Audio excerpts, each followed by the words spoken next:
Hello hi, doctor Deen's acupuncture centre. ഇന്ന് ഞാൻ നിങ്ങളുമായിട്ട് സംസാരിക്കാൻ ഉദ്ദേശിക്കുന്നത് എന്താണ് അക്യുപഞ്ചർ. പൊതുവെ ആളുകൾക്ക് ഒരുപാട് സംശയമുള്ള ഒരു ഏരിയ തന്നെയാണ് അക്യുപഞ്ചർ എന്താണ് എന്നുള്ളത്. അതായത് നമ്മുടെ നാഡി പിടിച്ച് കഴിഞ്ഞിട്ട് ആ നാഡി പരിശോധിച്ചിട്ട് നമ്മൾ അതിന്റെ പഞ്ചഭൂത എലമെന്റുകളെ ശരിക്കും ഡയഗ്നോസ് ചെയ്തിട്ട് 12 ആന്തരിക അവയവങ്ങളെ മനസ്സിലാക്കിക്കൊണ്ട് ഏത് അവയവങ്ങളിലാണ് എനർജി ഇംബാലൻസിങ് ഉള്ളത്, ആ അവയവങ്ങളുമായി ബന്ധപ്പെട്ട പോയിന്റുകളിൽ നമ്മൾ മർമ്മങ്ങളിൽ ചികിത്സ കൊടുക്കുന്ന ഒരു ചൈനീസ് ചികിത്സാ രീതി. അതിനൊരു നിർവചനം പോലെ നമ്മൾ പറയുകയാണെങ്കിൽ നാഡി പരിശോധനയിലൂടെ രോഗകാരണം മനസ്സിലാക്കി ശരീരമർമ്മങ്ങളിൽ പാർശ്വഫലങ്ങളില്ലാതെ ചികിത്സിക്കുന്ന ഒരു ചൈനീസ് പാരമ്പര്യ ചികിത്സാ രീതിയാണ് അക്യുപഞ്ചർ എന്ന് പറഞ്ഞു കഴിഞ്ഞാൽ. അപ്പോൾ ഇത് നമ്മളെ പൾസ് ഡയഗ്നോസ് ചെയ്യുന്നതിലൂടെ എന്ത് കാരണത്തെയാണ് നമ്മൾ കണ്ടെത്തുന്നത്. അതായത് നമ്മൾ കഴിക്കുന്ന ഭക്ഷണം, അതായത് വിശക്കുന്ന സമയത്ത് നമ്മൾ കഴിക്കുന്ന ഭക്ഷണം എന്ന് പറഞ്ഞു കഴിഞ്ഞാൽ അത് പഞ്ചഭൂത സ്വഭാവമാണ്. നമ്മുടെ പ്രകൃതിയിലേക്ക് നോക്കിക്കഴിഞ്ഞു കഴിഞ്ഞാലും ഈ ഒരു പഞ്ചഭൂത സ്വഭാവത്തെ നമ്മൾക്ക് കാണാനായിട്ട് കഴിയുമെന്നുള്ളതാണ്. എന്താണ് ഈ പഞ്ചഭൂതങ്ങൾ? അതായത് നമ്മുടെ ശരീരത്തിലും നമ്മുടെ പ്രകൃതിയിലും കുടികൊള്ളുന്ന ഫയർ, അതായത് അഗ്നി, അതേപോലെ തന്നെ നമ്മുടെ ഭൂമി, എർത്ത് എന്ന് പറയും, അതൊരു എലമെന്റ് ആണ്. ഫയർ വേറൊരു എലമെന്റ് ആണ്. അതേപോലെ തന്നെ എയർ, നമ്മുടെ കാറ്റ്, അതേപോലെ തന്നെ വാട്ടർ, അതേപോലെ നമ്മുടെ വുഡ്. വാട്ടർ എന്ന് പറഞ്ഞാൽ വെള്ളം ഒരു എലമെന്റ് ആയിട്ട്, അതേപോലെ തന്നെ മരം എന്ന് പറഞ്ഞാൽ അതൊരു എലമെന്റ് ആയിട്ട് നമ്മൾ കരുതുകയാണ്. അപ്പോൾ അങ്ങനെ നോക്കിക്കഴിഞ്ഞാൽ ഈ പഞ്ചഭൂത സ്വഭാവങ്ങൾ ഉള്ള ഭക്ഷണമാണ് നമ്മൾ ദിനേന കഴിച്ചുകൊണ്ടിരിക്കുന്നത്. അപ്പോൾ ഈ പഞ്ചഭൂത സ്വഭാവമുള്ള ഭക്ഷണം കഴിച്ചു കഴിഞ്ഞാൽ അതിൽ നിന്നിട്ട് ഉണ്ടാവുന്നതാണ് നമ്മുടെ ബ്ലഡ് എന്ന് പറഞ്ഞു കഴിഞ്ഞാൽ, അതായത് നമ്മുടെ ശരീരത്തിൽ കാണുന്ന രക്തം. ആ രക്തത്തിനും പഞ്ചഭൂത സ്വഭാവം ഉണ്ടായിരിക്കും.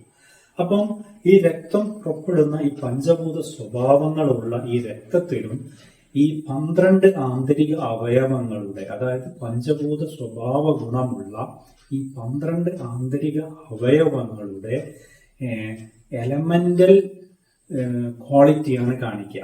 അപ്പം ഈ 12 ആന്തരിക അവയവങ്ങളുടെ എലമെന്റൽ ക്വാളിറ്റിയെ നമ്മൾക്ക് പൾസ് ഡയഗ്നോസിസിലൂടെ തിരിച്ചറിയാനായിട്ട് ക്രമങ്ങളിൽ ആ ചികിത്സ കൊടുക്കുമ്പോൾ ആ രോഗി ഏതൊരു ബുദ്ധിമുട്ടുമായിട്ടാണോ വന്നത് ആ ബുദ്ധിമുട്ടിനെ നമ്മൾക്ക് മാറ്റി കൊടുക്കാനായിട്ട് സാധിക്കും എന്നുള്ളതാണ്.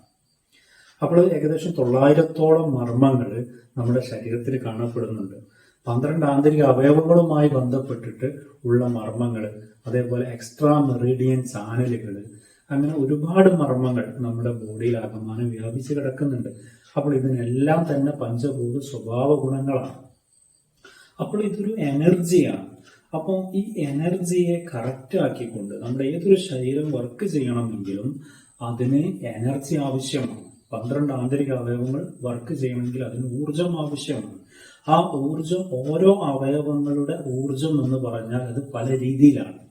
ഉദാഹരണത്തിന് നമ്മൾ ഹൃദയം എടുത്തു കഴിഞ്ഞാൽ അതിന് ഫയർ എനർജിയാണ്, അതായത് അഗ്നിയാണ്. നമ്മൾ ലങ്സ് എടുത്തു കഴിഞ്ഞാൽ അത് എയർ എലമെന്റ് ആണ്. അതേപോലെ വൻകുടൽ എടുത്തു കഴിഞ്ഞാൽ അത് എയർ എലമെന്റ് ആണ്. പക്ഷെ ചെറുകുടൽ എടുത്തു കഴിഞ്ഞാൽ അത് ഫയറാണ്. അങ്ങനെ ഓരോ അവയവങ്ങൾക്കും അതിൻ്റെതായിട്ടുള്ള പഞ്ചഭൂത സ്വഭാവ ഗുണങ്ങളുണ്ട്. ആ പഞ്ചഭൂത സ്വഭാവ ഗുണങ്ങളെ മനസ്സിലാക്കിക്കൊണ്ട് ഒരു ചികിത്സ കൊടുത്തു കഴിഞ്ഞാൽ ആ ചികിത്സ വളരെ പെട്ടെന്ന് തന്നെ എഫക്റ്റീവ് ആവും. ആ ബോഡിക്ക് ഇനി അനുബന്ധ രോഗങ്ങൾ ഉണ്ടെങ്കിൽ പോലും ആ രോഗത്തെ പരിപൂർണമായിട്ട് ഹീൽ ചെയ്തെടുക്കാനായിട്ട് സാധിക്കുമെന്നുള്ളതാണ്. അപ്പം നമ്മൾ ഓരോ അവയവങ്ങൾ ഇങ്ങനെ എടുത്തു കഴിഞ്ഞാൽ, കിഡ്നി എടുത്തു കഴിഞ്ഞാൽ അത് വാട്ടർ എലമെന്റ് ആണ്. യൂറിനറി ബ്ലാഡർ എടുത്തു കഴിഞ്ഞാൽ വാട്ടർ എലമെന്റ് ആണ്, വെള്ളത്തിന്റെ സ്വഭാവ ഗുണമാണ്. അതേപോലെ നമ്മൾ ലിവർ, അതേപോലെ തന്നെ പിത്തസഞ്ചി, ഇത് രണ്ടും നോക്കിക്കഴിഞ്ഞാൽ, അത് ഗോൾ ബ്ലാഡർ എടുത്തു കഴിഞ്ഞാൽ, പിത്തസഞ്ചിയുടെ ഗോൾ ബ്ലാഡർ, ഈ ഗോൾ ബ്ലാഡർ എടുത്തു കഴിഞ്ഞാൽ ഇതും വുഡ് എലമെന്റ് ക്യാരക്ടറാണ്, അതായത് മരത്തിന്റെ ക്വാളിറ്റിയുള്ള എലമെന്റുകളാണ്. അപ്പോൾ ഇങ്ങനെ നമ്മൾ വർഗീകരിച്ചുകൊണ്ട് രോഗി പറയുന്ന ബുദ്ധിമുട്ടുകളെ പഞ്ചഭൂത സ്വഭാവത്തിലോട്ട് കൺവേർട്ട് ചെയ്തുകൊണ്ട് അങ്ങനെയാണ് നമ്മൾ അക്യുപഞ്ചറിൽ ചികിത്സ നടത്തുന്നത് എന്ന് പറഞ്ഞു കഴിഞ്ഞാൽ.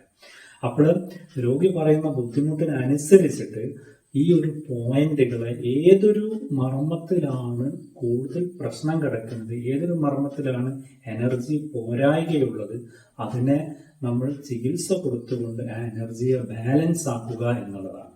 ഏതൊരു അവയവത്തിനും എനർജി കൂടിയാലും പ്രശ്നമാണ്, എനർജി താണാലും പ്രശ്നമാണ്. അപ്പോൾ എനർജിയെ ബാലൻസ് ചെയ്യുക. അങ്ങനെ 12 ആന്തരിക അവയവങ്ങളിലുള്ള എനർജിയെ ബാലൻസ് ചെയ്തുകൊണ്ട് അക്യുപഞ്ചർ ചികിത്സ നമുക്ക് പെർഫോം ചെയ്യുവാനും അതുവഴി രോഗികൾക്ക് പരിപൂർണ സുഖം നൽകുവാനും സാധിക്കും എന്നുള്ളതാണ്. ഇതാണ് യഥാർത്ഥത്തിൽ അക്യുപഞ്ചർ ചികിത്സയിൽ നടക്കുന്നത്. അത് എല്ലാ തരത്തിലുള്ള രോഗങ്ങളിലും അക്യുപഞ്ചർ ചികിത്സ എഫക്റ്റീവാണ്. WHO അംഗീകരിച്ചതാണ്. നമ്മുടെ ഇന്ത്യൻ ഗവൺമെന്റ് ഈ ഒരു ചികിത്സയെ അംഗീകരിച്ചതാണ്. ലോകം മൊത്തം ഒരുപാട് രാജ്യങ്ങളിൽ ഇത് പ്രാക്ടീസ് ചെയ്യുന്നുണ്ട്. Australia, America, France, Italy, Japan, Korea, ഇങ്ങനെയുള്ള പല രാജ്യങ്ങളിലും ഇത് പ്രാക്ടീസ് ചെയ്യുന്നുണ്ട്. ഇതിന് പല ഉപവിഭാഗങ്ങളുണ്ട്. ഇയർ അക്യുപഞ്ചർ ഉണ്ട്, ഇറിഡോളജി ഉണ്ട്, മാസ്റ്റർ ടോൺ അക്യുപഞ്ചർ ഉണ്ട്, അക്യുപ്രഷർ മെത്തേഡ് ഉണ്ട്. അതേപോലെ പലതരത്തില് നമ്മൾ ബ്യോൾ, അതേപോലെ സുജോക്ക്, ഈ രൂപത്തിലുള്ള അക്യുപഞ്ചർ ചികിത്സകളൊക്കെ ലോകത്ത് ഇന്ന് നിലവിൽ ലഭ്യമാണ്. എല്ലാ തരത്തിലുള്ള അതിന്റെ ചികിത്സാ രീതികളും ഡോക്ടർ ഡീൻസ് അക്യുപഞ്ചർ സെന്ററിലും നിങ്ങൾക്ക് അവൈലബിൾ ആണ്. അപ്പോഴും രോഗിക്ക് എന്താണോ ആവശ്യം, രോഗിയുടെ ബുദ്ധിമുട്ടിനനുസരിച്ചിട്ട് എന്താണോ അത് ആവശ്യം, അതിനനുസരിച്ച് ചികിത്സ കൊടുക്കുക എന്നുള്ള ഒരു മെത്തേഡാണ് നമ്മൾ ആദ്യം മുതൽ doctor deans acupuncture centre follow ചെയ്യുന്നത്. ഏകദേശം 9 വർഷത്തോളം കഴിഞ്ഞു നമ്മുടെ ഡോക്ടർ ഡീൻസ് അക്യുപഞ്ചർ സെന്റർ. അതിന് ഏകദേശം 3 ബ്രാഞ്ചുകളുണ്ട്. കായലമാണ് മെയിനായിട്ട് നോക്കുന്നത്. അതേപോലെ ഇടവണ്ണപ്പാറയും മാത്രയിലും ഇതിന് ബ്രാഞ്ചുകളുണ്ട്. ഒരുപാട് രോഗികൾക്ക് ഈ ഒരു കാലത്ത് തന്നെ നല്ലൊരു ശമനം കൊടുക്കുവാനായിട്ട് നമ്മളെ കൊണ്ട് സാധിച്ചിട്ടുണ്ട്. നമ്മൾ ഈ അക്യുപഞ്ചർ ചികിത്സയിൽ ഒരുപാട് റിസർച്ചുകൾ നടത്തിക്കൊണ്ടിരിക്കുകയാണ്. ലോകത്ത് വരുന്ന മാറ്റങ്ങൾക്കനുസരിച്ച്, ലോകത്ത് വരുന്ന അപ്ഡേഷൻസിനനുസരിച്ച് ഈ അക്യുപഞ്ചർ ചികിത്സയെ ഏറ്റവും നല്ല ഒരു രീതിയിലേക്ക് മാറ്റാൻ ഉള്ള പരിശ്രമത്തിലാണ്. അപ്പോൾ അക്യുപഞ്ചർ ചികിത്സ ഇനിയും എന്താണ് എന്ന് ഇല്ലാത്തവർക്ക് വേണ്ടിയാണ് ഞാൻ ഒരു വീഡിയോ ചെയ്യുന്നത്. ഒരുപാട് രോഗങ്ങളിൽ ഇത് വളരെ എഫക്റ്റീവാണ് എന്ന് WHO തന്നെ നിർണയിച്ചിട്ടുള്ളതാണ്.